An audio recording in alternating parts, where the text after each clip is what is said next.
Good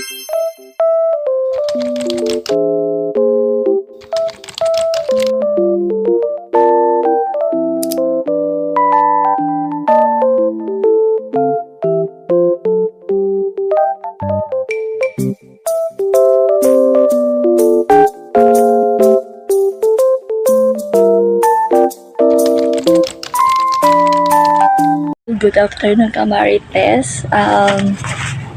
For today's video po, mamimili ako ng gamit na nagkulang kasi ako. So, ngayon is third day. Nagagahol na ako kasi nga bukas is meron kaming retreat and maglalaba pa ako today. So, nagawa ko na yung mga palito ko.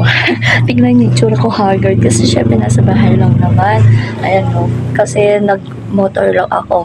So, nakagawa na din naman yung mga ko doon. Gagawa kasi ako na soka and mga palitaw, pork Shanghai at saka pasalad. So, ito lang yung bibili ko. Yan. Bibili tayong ganito. Dito lang ako sa malapit sa amin market, sa checkpoint. Yan. Ay! Yan. Andito ako sa market, sa atin. Bibili tayo ng giniling. Yan. Magkano yung 350 po. Yan.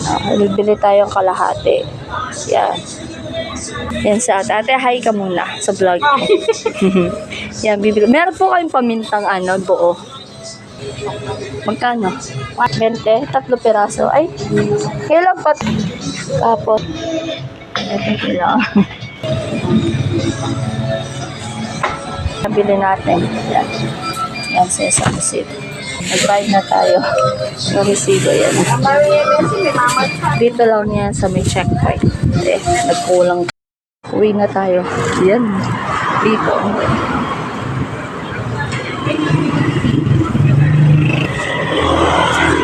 Nakabike lang tayo.